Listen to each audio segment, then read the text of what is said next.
Reasoning का एक topic counting of figure, आकृतियों की संख्या निकालना आपके बीच शेयर करने जा रहे हैं। देखते हैं, ये रीजनिंग का पार्ट बहुत ही अहम है, क्योंकि अगर बन गया, अगर काउंट करने की तरीका सही जानकारी आपको है, तब तो बहुत आसानी से क्वेश्चन को हल कर लेते हैं, और नहीं तो फिर अंदाजे हम लोग इसमें टिक आउट मारते हैं, जो बहुत ही आसानी से हल किया जा सकता है अगर थोड़ा सा कंसेप्ट आपके पास हो तो। हम बारी बारी से एक एक कंसेप्ट पर हम विचार करेंगे। तो सबसे पहले इसमें आज हम पार्ट 1 आपके बीच शेयर कर रहे हैं, जिसमें सरल रेखा की संख्या गिनना सीखेंगे। किसी भी ज्यामितीय आकृति में सरल रेखा की संख्या किस प्रकार से हम काउंट करें, किस प्रकार से निकालें, उस पर बात करेंगे। बहुत ही आसान सा टॉपिक है। इसको काउंट करने के लिए सबसे पहले लाइन को देखें, वह लाइन कैसा है। तो ये लाइन जो होगा 3 तरह का आपको दिखाई देगा। एक बिल्कुल उदग्र होगा, लंबवत होगा, जिसको हम वर्टिकल लाइन कहा करेंगे, और दूसरा होगा हॉरिजॉन्टल, क्षैतिज, और तीसरा लाइन जो होगा वो होगा डायगोनल, तिरछी। अगर इसको समझना है तो यहां गौर करें, यह एक समकोण त्रिभुज मैंने बनाया। अगर आपसे सवाल करें कि यह समकोण त्रिभुज बनाने के लिए कितनी सरल रेखा की आवश्यकता होगा, तो आपका उत्तर क्या होगा? आप कहेंगे 3 लाइन कौन कौन होगा? तो एक उदग्र है जो बिल्कुल वर्टिकल है, एक क्षैतिज है जिसको आप हॉरिजॉन्टल कह रहे हैं, और एक तिर्यक है, तिरछी है, जिसको हम क्या कहेंगे? डायगोनल कहेंगे। मतलब ये तीनों लाइन की जानकारी हमें मिल चुकी है। अब जब भी हम सरल रेखा की काउंट करें तो तीनों रेखा को अलग अलग काउंट कर लें और फिर सबको एक साथ ऐड कर दें। ध्यान रहे दोस्तों, ऐसे प्रश्न में जो रेखा की बात करता है वह सबसे जो लंबी सरल रेखा होता है उसकी बात करता है, इसकी बात नहीं करता है। वो यहां से यहां तक, यहां से यहां तक एक रेखा हुआ, यहां से यहां तक एक रेखा हुआ, ऐसा काउंट हम नहीं करेंगे। एक एक एक एक एक काउंट नहीं करना है, काउंट करना है यहां से यहां तक की रेखा। चलिए तो देखते हैं इस प्रश्न को। कहता है नीचे दी ये आकृति में कितनी सरल रेखा है। चलिए इसको बनाने के लिए सबसे पहले हम वर्टिकल लाइन की काउंट करते हैं। वर्टिकल लाइन कितने हैं?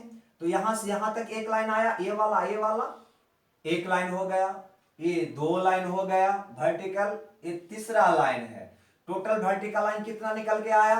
1 2 3, 1 2 3। उसके बाद हम काउंट करते हैं हॉरिजॉन्टल, जो परिरेखा है, क्षैतिज रेखा है, वो कितने लाइन है?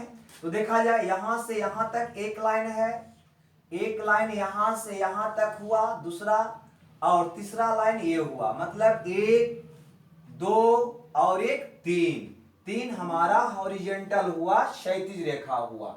और डायगोनल जो तिरछा है, ऐसे या ऐसे है, वो कितने लाइन है उसको देखते हैं।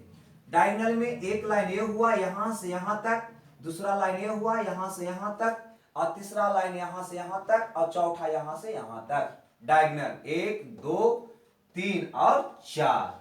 टोटल ऐड कर दीजिए, 3 3 6 और 4 10। मतलब इस जैव आकृति में टोटल 10 सरल रेखा है। या ऐसा कहा आपसे जा सकता है कि यह आकृति बनाने के लिए कम से कम कितनी सरल रेखा की आवश्यकता होगी, तो आपका उत्तर होगा 10। चलिए देखते हैं क्वेश्चन नंबर 2। नीचे दी गई आकृति में कितनी सरल रेखाएं हैं? या आपका प्रश्न हो सकता है कि ये आकृति बनाने में अधिकतम नहीं कम से कम कितनी सरल रेखा की आवश्यकता होगी। अगर ऐसा प्रश्न हो तो बस पहले आप वर्टिकल काउंट करेंगे, वर्टिकल सरल रेखा कितनी है, उसके बाद हॉरिजॉन्टल और डायगोनल तीनों को काउंट करके जोड़ देना है। तो वर्टिकल देखते हैं, वर्टिकल कितना रेखा है? वर्टिकल उदग्र ये वाला, तो एक लाइन, 2 और ये हुआ 3 लाइन मेरा वर्टिकल हुआ। उसके बाद देखते हैं हॉरिजॉन्टल। हॉरिजॉन्टल का मतलब जो क्षैतिज रेखा है वो कितना है? तो 1 2 और एक हो गया ये 3। उसके बाद देखते हैं डायगोनल। डायगोनल कितना रेखा है? तो एक रेखा ये हो गया, दूसरा, तीसरा यहां से यहां तक, चौथा यहां से यहां तक, पांचवा यहां से यहां तक, छठा यहां से यहां तक टोटल 6 रेखा। कितना हो गया टोटल? 6 अशे 12 टोटल। चलिए दोस्तों देखते हैं क्वेश्चन नंबर 3। यह फिगर मेरे लिए जटिल है और इसमें हमें सरल रेखा निकालना है कि कितनी सरल रेखा है। चलिए, तो इसमें वर्टिकल तो नहीं है लेकिन हॉरिजेंटल है। पहले हॉरिजेंटल की काउंट करें। हॉरिजेंटल मतलब क्षैतिज। तो एक लाइन हो गया, 2, 3 और 4 हॉरिजेंटल है। अब डायगोनल को देखा जाए, डायगोनल लाइन कितने हैं? तो डायगोनल या तो पहले ऐसे देखें या पहले ऐसे, पहले ऐसे ही देखते हैं। तो 1, 2, 3, 4 वो एरो में हो गया। अब ऐसे देखें, ऐसे 5, 6, 7 और 8 टोटल 8। मतलब टोटल लाइन कितना होंगे इसमें? 12। मतलब ये आकृति बनाने में कम से कम कितनी सरल रेखा की आवश्यकता होगा? तो आपका आंसर होगा 12। दोस्तों अब हम देखते हैं क्वेश्चन नंबर 4 में एक फिगर दिया गया है। थोड़ा सा जटिल टाइप का फिगर तो लग रहा है और इसमें भी वही सरल रेखा के सवाल हमसे किया है कि इसको में कितनी सरल रेखाएं हैं। तो काउंट करें। पहले जैसा कि हम बताए हैं कि सबसे पहले वर्टिकल का काउंट कर लें, मतलब उदग्र रेखा कितना है। तो स्पष्ट है, उदग्र यहां से चलिए तो 1 हो गया, 2 हो गया, 3 रेखा, 4 रेखा, 5 रेखा। 1, 2, 3, 4 और 5 रेखा आपका वर्टिकल हो गया। हॉरिजेंटल, अगर हॉरिजेंटल देखा जाए तो ये जो क्षैतिज है वो तो स्पष्ट है। एक रेखा ये हो गया, इसको हम थोड़ा सा मिटा लें। तो एक रेखा हो गया, 2 रेखा हो गया, 3 रेखा हो गया और ये 4 रेखा हो गया। 4 रेखा आपका हो गया हॉरिजेंटल। डायगोनल देखा जाए, डायगोनल कितना है? तो डायगोनल निकालने के लिए थोड़ा सा इसको भी हम साफ कर लेते हैं। चलिए डायगोनल देखते हैं। डायगोनल के लिए यहां पे देखा जाए तो एक रेखा हो गया ये, 2 रेखा ये वाला, 2, 3 इधर का डायगोनल, 4 ऊपर में भी ये वाला भी डायगोनल अलग है, 5 एक ये हो गया, 6 एक ये हो गया, 7 एक हो गया ये 8। टोटल डायगोनल रेखा कितना हो गया? 8। अब इसको टोटलिंग कर दीजिए, 5, 4, 9 और 8 17। कहीं कोई मिस तो नहीं किया? काउंट कर लें आप टोटल। चलिए क्वेश्चन नंबर हम 5 को देखते हैं।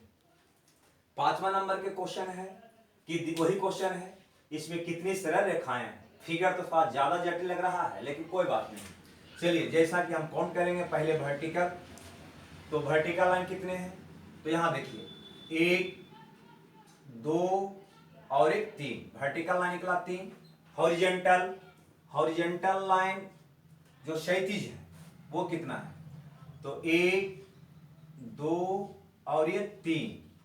एक यहां से यहां तक दूसरा और यहां से यहां तक तीसरा, 3 गो हॉरिजेंटल। डायगोनल कितना है? तो डायगोनल थोड़ा सा देखना है। तो एक डायगोनल ये हो गया आपका, इसको हटाओ, एक डायगोनल हो गया, दूसरा डायगोनल हो गया, तीसरा डायगोनल हो गया आपका और ए वाला चौथा डायगोनल हो गया, ए वाला 5वां डायगोनल हो गया, ये हो गया आपका 6। टोटल डायगोनल कितना हो गया? 6। जोड़ दीजिए, 6 अशे 12। मतलब इस आकृति में टोटल सरल रेखाएं कितनी है? 12। तो प्यारे दोस्तों ये था सरल रेखा की संख्या निकालना। अगले वीडियो में हम देखेंगे त्रिभुज की संख्या निकालना, वो भी बहुत ही आसान और शॉर्ट मेथड द्वारा, है ना। अगर ये कंसेप्ट आपको सही ढंग से यूज कर लेते हैं तो एग्जाम का सारा क्वेश्चन को बहुत आसानी से हल किया जा सकता है। All the best.